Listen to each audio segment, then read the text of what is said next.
नमस्कार दोस्तों, मेरा नाम अभिषेक और मैं आपके अपने चैनल देसी स्टडी में आप सभी का स्वागत करता हूं। दोस्तों, आज मैं लेकर आया हूं बौद्ध धर्म का दूसरा वीडियो जो कि प्राचीन भारत से संबंधित है। और इसके पहले वाले वीडियो में हम लोगों ने बौद्ध भगवान के जन्म से लेकर उनके संन्यास जीवन तक के सभी बातों का अध्ययन किया था।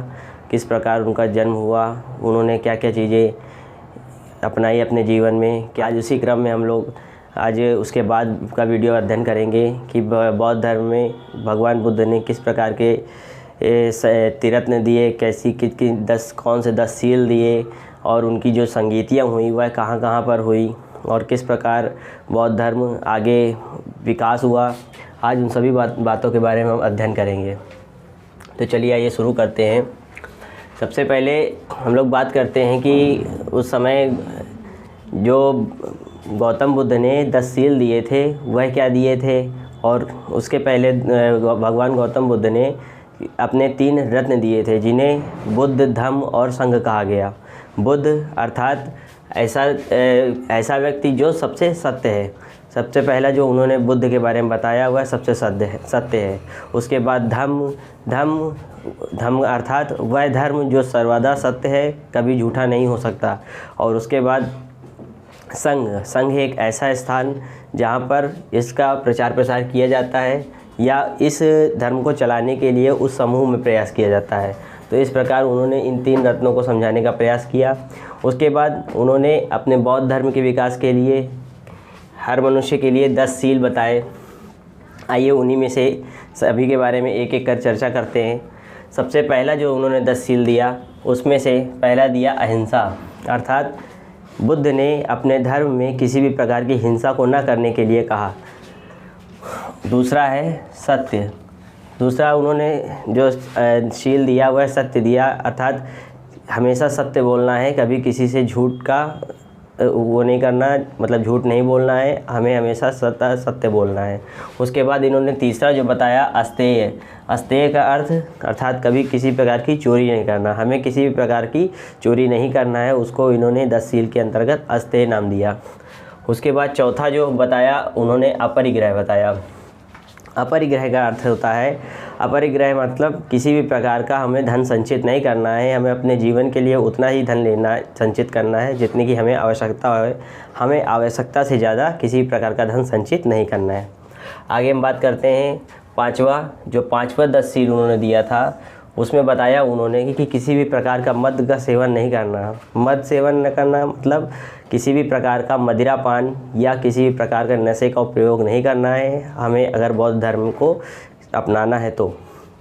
उसके बाद उन्होंने 6वां सिद्धांत बताया कि किसी भी असमय भोजन न करना, अर्थात जो हम अपने जीवन जीने के लिए जो हम लोग भोजन करते हैं उसका सही समय पर ही हमें उपयोग करना है, किसी भी असमय हम भोजन नहीं कर सकते हैं। उसके बाद उन्होंने अगला जो हमें सिद्धांत दिया वह बताया सुखप्रद बिस्तर पे न सोना, अर्थात हम किसी भी प्रकार की सुख सैया से दूर रहें, किसी भी प्रकार सुखप्रद बिस्तर में न सोएं या किसी स्त्री की संगत से दूर रहें।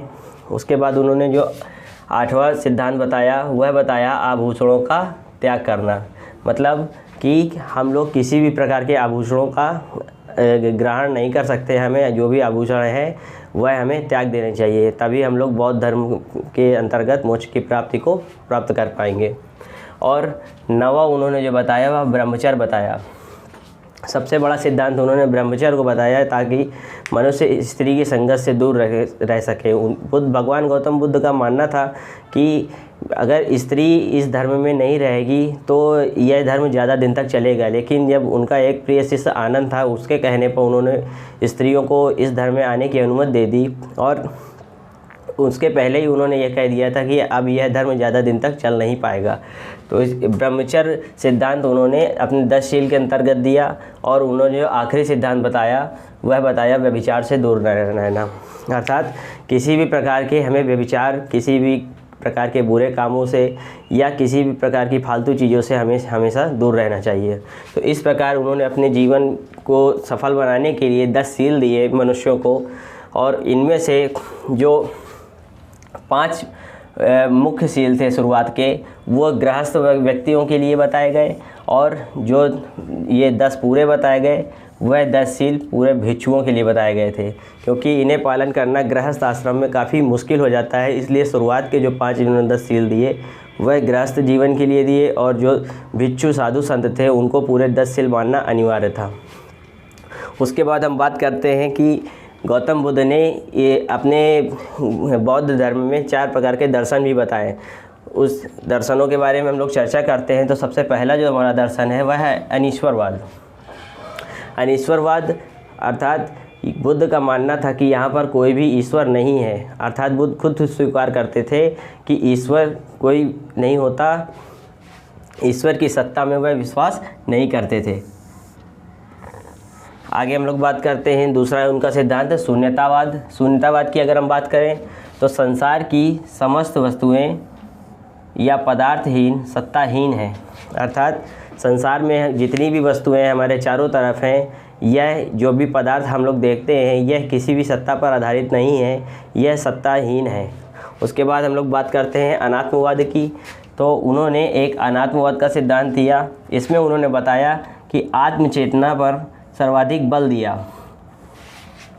अनात्मवाद उन्होंने ईश्वर को मानने से इनकार कर दिया, और अनात्मवाद के अंतर्गत उन्होंने यह बताया कि हम लोग अपनी आत्मा की चेतना पर ही हम लोग केंद्रित कर अब ईश्वर को प्राप्त कर सकते हैं, अर्थात हमें अपने आत्म केंद्र पर ध्यान देना चाहिए। आगे हम बात करते हैं क्षणिकवाद की। भगवान बुद्ध का यह मानना था कि संसार में कोई भी चीज़ स्थिर नहीं है, अर्थात हम कह सकते हैं कि वह किसी भी चीज़ को स्थिर नहीं मानते थे। उनका कहना था कि संसार में जितनी चीज़ें उपलब्ध हैं वह सभी नश्वर हैं। तो इस प्रकार उन्होंने 10 प्रकार के शील दिए और 4 प्रकार के दर्शनों की बात कही है। उसके बाद आइए हम लोग चर्चा करते हैं कि भगवान गौतम बुद्ध के समय, उस समय जो उनकी बौद्ध संगीतियाँ हुई उनके बारे में एक एक कर चर्चा करते हैं। तो सबसे पहले जो संगीत हुई वह 483 BC में हुई, और इसका स्थान राजगृह था। इसके जो राजा थे वह अजातशत्रु थे और इसके अध्यक्ष महाकश्यप थे। इन सभी चार्टों को मैंने एक अरेंज वे में संकलित करने का प्रयास किया है, तो इन्हें हम एक एक कर पढ़ेंगे, और कभी भी चार्ट को ऐसे हमें पढ़ना है, पूरा एक साथ इस तरह रटने की कोशिश ना करें, नहीं तो कन्फ्यूज़न हो जाएगा। पहले चार्ट को इस क्रम में पढ़ें, उसके बाद इस क्रम में पढ़ें, तो चार्ट हमें काफ़ी आसानी से याद हो जाएगा। आइए बहुत आसानी से इसे याद करने का प्रयास करेंगे।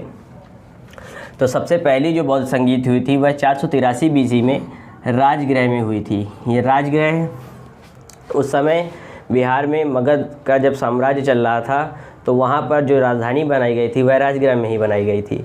इसलिए पहली जो बौद्ध संगीत हुई थी वह राजगृह में हुई थी, और उनके राजा जो थे उस समय अजातशत्रु थे, जो कि बिंबिसार के पुत्र थे।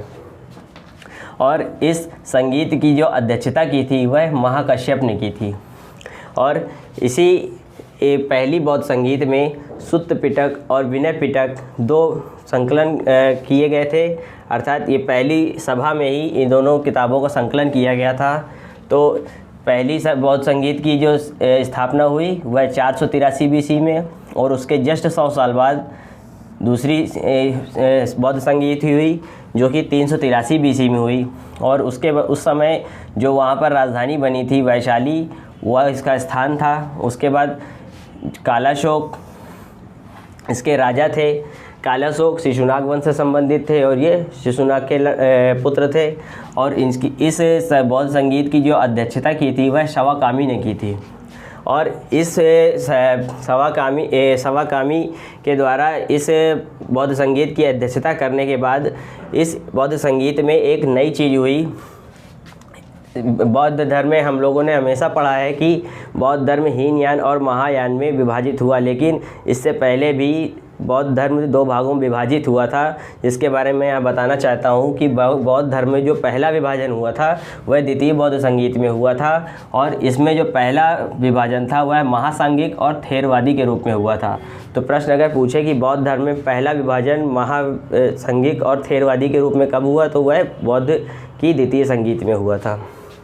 उसके बाद हम लोग बात करते हैं 247 बीसी में तीसरी बौद्ध संगीत की रचना हुई, जो कि स्थान उसका था पाटलिपुत्र, यह उस समय वहाँ की राजधानी थी। और अशोक जो चंद्रगुप्त मौर्य के पुत्र थे, इनसे आप भली भांति परिचित होंगे क्योंकि ये बहुत पराक्रमी राजा थे। और तीसरी बौद्ध संगीत की जो अध्यक्षता की थी वह मोगलीपुत्तिस ने की थी। और इसी तीसरी बौद्ध संगीत में अभिधम्म पिटक का संकलन भी किया गया था। तो ये बौद्ध संगीत से जुड़ी कुछ खास बातें हैं, उनको हमें याद करने का प्रयास करना होगा, क्योंकि परीक्षा में इन बौद्ध संगीतियों से, उनके स्थान से, उसके राजा, उसके अध्यक्ष और उनके जो महत्वपूर्ण बिंदु दे रखे हैं उनसे प्रश्न बहुत ज़्यादा पूछता है। आगे हम लोग बात करते हैं चौथी बौद्ध संगीत की, जो कि आखिरी थी। यह एक ऐसी बौद्ध संगीत थी जो कि ईसवी सदी में, प्रथम सदी में हुई थी, 102 एडी अर्थात प्रथम सदी में। और यह बौद्ध संगीत भारत से उस समय बाहर हुई थी, जो कि कुंडलवन कश्मीर में हुई थी। और इसके जो राजा थे वह कनिष्क थे, और उस समय जो इनकी अध्यक्षता कर रहे थे वहाँ पर वसुमित्र अध्यक्ष थे और अश्वघोष जो थे वो उपाध्यक्ष बनाए गए थे। और इसी बौद्ध संगीत में बौद्ध धर्म दो भागों में टूट गया था, जो कि हीनयान और महायान में विभाजित हो गया था। इसकी दो शाखाएं विभाजित हो गई थी, जो कि हीनयान और महायान में विभाजित हैं, जो कि आज भी हम लोग देखते हैं। तो इस प्रकार हम लोगों ने देखा कि इस चार्ट के माध्यम से कि किस प्रकार से कहाँ कहाँ बौद्ध संगीतियाँ हुई, उनके राजा कौन कौन से रहे।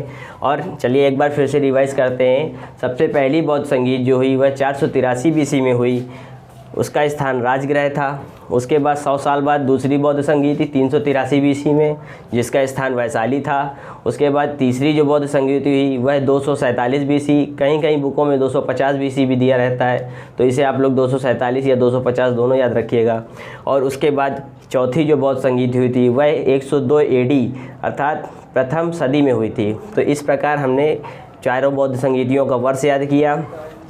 इनके राजा, पहले जो राजा थे बौद्ध संगीत में वह अजातशत्रु थे, दूसरे जो राजा थे बौद्ध संगीत के वह कालाशोक थे, तीसरे जो राजा थे वह अशोक थे, और जो चौथी बौद्ध संगीत के राजा थे वह कनिष्क थे। इसी प्रकार जो अध्यक्ष थे वह महाकश्यप थे पहली बौद्ध संगीत के, दूसरी बौद्ध संगीत के जो अध्यक्ष थे वह शवाकामी थे, तीसरी बौद्ध संगीत के जो अध्यक्ष थे वह मोगलीपुत्तिस थे, और चौथी बौद्ध संगीत के जो अध्यक्ष थे वह वसुमित्र अध्यक्ष और अश्वघोष उपाध्यक्ष के रूप में उन्होंने काम किया था। पहली बौद्ध संगीत में विनय पिटक और सुत्त पिटक ये दो पुस्तकों का संकलन हुआ था। दूसरी बौद्ध संगीत में बौद्ध धर्म महासांगिक और थेरवादी के रूप में प्रयोग हुआ। और उसके बाद तीसरी बौद्ध संगीत में अभिधम्म का संकलन किया गया, और चौथी बौद्ध संगीत में हीनयान और महायान दो भागों में बौद्ध धर्म विभाजित हो गया। तो इस प्रकार हम लोग देखते हैं कि यहाँ पर हीनयान और महायान दो भागों में यह धर्म विभाजित हुआ। तो आइए अब हीनयान और महायान को समझने का प्रयास करते हैं। दोस्तों, यहाँ पर जब बौद्ध धर्म हीनयान और महायान में विभाजित हुआ तो इनके विचारों में काफ़ी परिवर्तन आ गया। ये दोनों एक दूसरे से काफ़ी भिन्न थे। हीनयान कुछ और मानते थे, महायान कुछ और मानते थे। तो उनको आइए समझते हैं। सबसे पहले लिखा है कि रूढ़िवादी परिवर्तन विरोधी थे। जो हीनयान थे वह रूढ़िवादी परिवर्तन विरोधी थे, अर्थात इनका मानना था कि बौद्ध धर्म में जो गौतम बुद्ध ने बताया है वही हम उसको मानेंगे। वह किसी भी प्रकार के नए परिवर्तन को स्वीकार नहीं करते थे। उसी के अपोजिट जो महायान थे यह परिवर्तन के समर्थक थे, अर्थात ये समय के अनुसार जो बौद्ध धर्म में परिवर्तन होते गए उनको ये अपनाते गए और परिवर्तन को स्वीकार करते थे।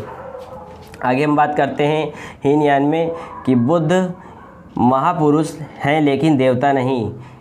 हीनयान धर्म के लोगों का मानना था कि बुद्ध किसी भी प्रकार के देवता नहीं हैं, और भगवान गौतम बुद्ध भी कहते थे कि मैं कोई देवता नहीं हूँ, मैं एक ईश्वर का रूप नहीं हूँ, मैं एक साधारण इंसान हूँ। जबकि ये महायान वालों का मानना था कि बुद्ध एक देवता के अवतार के रूप में है, और इन्हीं देवता को अवतार मानकर इस धर्म में मूर्ति पूजा में विश्वास किया गया। और मूर्ति पूजा में विश्वास करने के चलते हेतु पूरे भारत में इनके धर्म के विकास के लिए कई सारी गांधार शैली में मूर्तियां बनाई गई और उनकी पूजा की जाने लगी। वहीं अगर हम लोग यहाँ देखें तो ये लोग मूर्ति पूजा को विरोध करते थे। आगे हम बात करते हैं हीनयान में। तो हीनयान का जो विकास हुआ है श्रीलंका, दक्षिण भारत, बर्मा, थाईलैंड आदि जगहों पर हुआ। तो जो हीनयान शाखा थी वह श्रीलंका, दक्षिण भारत, बर्मा, थाईलैंड इन जगहों पर मुख्य रूप से विकसित हुई। वहीं अगर हम महायान की बात करें तो महायान उत्तर भारत, चीन, जापान और तिब्बत ये उत्तरी भाग में काफ़ी ज़्यादा विकसित हुआ। तो इस प्रकार हम लोगों ने हीनयान और महायान को समझने का प्रयास किया, इन दोनों में क्या क्या मुख्य अंतर थे। आगे हम बात करते हैं महायान वालों का जो मुख्य आदर्श था वो उनका मानना था बोधिसत्व। ये बोधिसत्व क्या है तो आइए इसे समझते हैं। बोधिसत्व के बारे में बात करें तो बोधिसत्व एक ऐसा व्यक्ति होता है जो कि स्वयं तो निर्वाण प्राप्त कर चुका है पर अन्य लोगों की सहायता करता है वह निर्वाण प्राप्त करने में। अर्थात उनका कहना था कि बोधिसत्व उस व्यक्ति को कहा जाए जैसे कि भगवान गौतम बुद्ध, इनको ज्ञान की प्राप्ति हो चुकी है, निर्वाण की प्राप्ति हो चुकी है और ये अन्य लोगों की सहायता निर्वाण प्राप्त करने के लिए करते हैं। और आगे हम बात करते हैं ब्रजयान शाखा की। तो जब गुप्त काल चल रहा था 6वीं से 8वीं शताब्दी के बीच में, तो 6वीं शताब्दी में जब हिंदू धर्म भी और बौद्ध धर्म एक साथ चल रहे थे तो हिंदू धर्म में उस समय राजनीतिक परिवर्तन हुए और राजनीति के चलते इनमें बहुत सारे आडंबर, जादू टोने टोटके ये सब कुरीतियाँ शामिल हो गई। और इसी प्रकार बौद्ध धर्म में भी कुछ कुरीतियाँ ने विकास लिया और उन्हीं की एक शाखा का विकास हुआ जिसको हम लोग ब्रजयान शाखा के नाम से जानते हैं। इसका विकास 6वीं शताब्दी में हुआ, लेकिन जो ये सबसे ज़्यादा विकसित हुई वह 8वीं सदी में जाकर हुई। इस ब्रजयान शाखा का विकास 8वीं सदी में हुआ। इसमें आडंबर की प्रधानता थी और लोगों का मानना था कि बौद्ध धर्म के जो पतन था उसमें सबसे ज़्यादा इसी ने योगदान दिया। इसका ऐसा क्यों रहा? क्योंकि बौद्ध धर्म का जो विकास हुआ था वह नास्तिक संप्रदाय के लोगों द्वारा किया गया था। अर्थात ये लोग ईश्वर को नहीं मानते थे, लेकिन जब इसे ईश्वर के थ्रू जोड़कर देखा जाने लगा, महायान शाखा के लोग मूर्ति पूजा बनाने लगे और मूर्तियों की पूजा करने लगे, इसमें आडंबर और कुरीतियों ने जन्म ले लिया, तो इस धर्म का विरोध होने लगा और इस प्रकार धीरे धीरे इस शाखा ने बौद्ध धर्म के पतन में अपना योगदान दिया। आगे हम बात करते हैं यहाँ पर बौद्ध साहित्य के बारे में। तो बौद्ध साहित्य में त्रिपिटक जो इनकी एक बौद्ध साहित्य लिखा गया है वह पाली भाषा में रचित है। पूछ लेता है यहाँ से प्रश्न कि त्रिपिटक जो लिखा गया है वह पाली भाषा में है या किस भाषा में लिखा गया है, तो इसका उत्तर हमारा पाली भाषा हो जाएगा।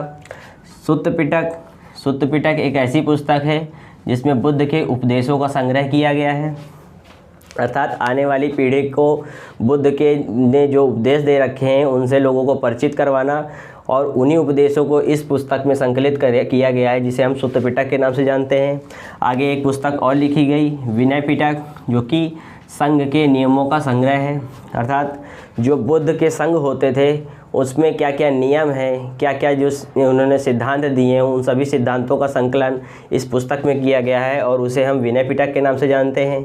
और एक और पुस्तक है अभिधम्म पिटक, जिसमें बुद्ध के दार्शनिक विचारों के बारे में कहा गया है कि बुद्ध के दर्शन के जो विचार थे, बुद्ध किस प्रकार सोचते थे, भगवान गौतम बुद्ध ने लोगों को अपने विचार के थ्रू किस प्रकार सचेत किया या उन्हें अवगत कराने का प्रयास किया, वह सभी बातों को अभिधम्म पिटक में संकलित किया गया है। और जातक कथा, यह भी बुद्ध के पूर्व जन्म की कथा है। अर्थात भगवान गौतम बुद्ध बनने से पहले जो उनके जन्म की पूर्व की कथा है वह सभी इन सब जातक कथाओं में संकलित किया गया। तो इस प्रकार हम लोगों को ये 4 पुस्तकें हमें याद रखनी है, परीक्षा में प्रश्न पूछ लेता है। याद रखने के लिए हम लोग सुत्त पिटक को उपदेशों से रिलेट कर सकते हैं, विनय पिटक को इसके नियमों से संकलित कर सकते हैं, अभिधम्म पिटक को उनके दार्शनिक विचारों से, और जातक कथा जो उनके पूर्व जन्म की कथा है। आगे यही बात करते हैं कि कुछ और इम्पॉर्टेंट बुक है जिनसे प्रश्न पूछता है परीक्षा में। आगे हम बात करते हैं यहाँ पर बुद्ध चरित, सौंदरानंद और सारिपुत्र प्रकरण, ये अश्वघोष की रचनाएं हैं। तो यहाँ से भी प्रश्न पूछता है कि अश्वघोष की निम्नलिखित रचनाओं में से कौन नहीं है। तो आप लोगों को ये ज़रूर मालूम होना चाहिए कि इनमें से कौन कौन सी उसकी रचनाएं हैं। उनमें से प्रमुख रूप से बुद्ध चरित, सौंदरानंद और सारिपुत्र प्रकरण। आगे आती है एक बुक मिलिंद पन्हो, जो कि नागसेन के द्वारा लिखी गई है। इसमें राजा मिलिंद द्वारा नागसेन से जो प्रश्न किए गए हैं उनकी बातचीत का संकलन इस बुक में किया गया है और वही मिलिंद पन्हो बुक लिखी गई है। आगे हम लोगों ने एक बुक और पढ़ते हैं, लाइट ऑफ एशिया, जो मैंने पिछले वीडियो में बताया था आपको कि भगवान बुद्ध को लाइट ऑफ एशिया भी कहा जाता है। और इसके बारे में जो बुक लिखी है वह बुक एडविन अर्नालू ने लिखी है। यह बुक लाइट ऑफ एशिया के नाम से लिखी गई है और यह बुद्ध के जीवन पर पूरी तरीके से आधारित है। यह बुक भी परीक्षा में कई बार पूछी जा चुकी है, तो इसे भी हमें ध्यान देना है यहाँ पर। और उसके आगे हम बात करते हैं चैत्य, स्तूप एवं विहार। ये तीन चीज़ें भी बौद्ध धर्म से संबंधित है। चैत्य की बात करें तो चैत्र किसे कहा जाता था? चैत्र वो चीज़ें होती थी जैसे हिंदू धर्म में पूजा के लिए पूजा घर होता है या मंदिर होता है, उसी प्रकार बुद्ध धर्म में जहाँ पर पूजा स्थल होता था उसे उनके मंदिर को हम लोग चैत्य कहते थे। आगे हम बात करते हैं स्तूप की। तो स्तूप ऐसी जगह होती थी जहाँ मरने के बाद मृत्यु की सारी चीज़ें रखी जाती थी। मृत्यु से संबंधित ये सब चीज़ें जो रखी जाती थी उसे हम लोग स्तूप कहते थे। आगे हम बात करते हैं विहार। विहार एक ऐसा स्थान होता था जहाँ बुद्ध से जुड़े उनके भिक्षालु या जो उनके साथ अनुयायी रहते थे वह निवास करते थे और बुद्ध के धर्म का प्रचार करते थे। उस जगह को हम लोग विहार कहते हैं। तो इन तीन चीज़ों से भी संबंध हमें याद रखना है। आगे हम बात करें जो गांधार कला का संबंध है वह बौद्ध धर्म से है। तो यहाँ हमने पहले ही बताया कि जब मूर्ति पूजा में महायान लोग विश्वास करते थे और इन्होंने पूरे भारत में जो भी मूर्तियाँ बुद्ध की बनाई वह सारी की सारी गांधार कला से बना दी। तो इस प्रकार गांधार कला को बौद्ध धर्म से संबंधित किया गया और वहीं मथुरा कला का जो संबंध है वह जैन धर्म से है। तो इस प्रकार हम लोगों ने भगवान बुद्ध के 10 शील, उनके दर्शन, उनकी बौद्ध संगीतियाँ कहाँ कहाँ हुई और जब जो उनका जो धर्म था हीनयान और महायान में विभाजित हुआ, उसके बाद इसमें हम लोगों ने उनके जो शाखा ब्रजयान थी जिसके कारण बौद्ध धर्म का पतन हुआ और बौद्ध साहित्य में उनकी जो प्रमुख पुस्तकें थी उन सभी के बारे में पढ़ने का प्रयास किया। और आगे यहाँ पर एक मेन बात यह मैं बताना भूल गया था कल कि बुद्ध का जो जन्म था, ज्ञान की प्राप्ति हुई और बुद्ध की मृत्यु या उनका निर्वाण की जो प्राप्ति हुई वह तीनों एक ही दिन हुई थी, बुद्ध पूर्णिमा के दिन। इसीलिए इसे हम लोग बुद्ध पूर्णिमा के नाम से मनाते हैं। तो यह एक प्रमुख बात है, प्रश्न में यह भी पूछता है। तो इस प्रकार हम लोगों ने गौतम बुद्ध के पार्ट 2 को भी कवर किया। और अगर आप लोग इसके पहले वाले वीडियो को और इस वीडियो को दोनों को देखने के बाद एनसीईआरटी की बुक से एक बार थ्योरी सेक्शन पूरा पढ़ लेते हैं तो मेरा विश्वास है कि आप लोगों का गौतम बुद्ध से रिलेटेड कोई भी प्रश्न गलत नहीं होगा। तो अगर आप लोगों को यह वीडियो अच्छा लगा हो तो इसे लाइक एंड सब्सक्राइब करें। और देसी स्टडी से जुड़ने के लिए धन्यवाद। चलिए मिलते हैं हम लोग अगले वीडियो में। थैंक्स।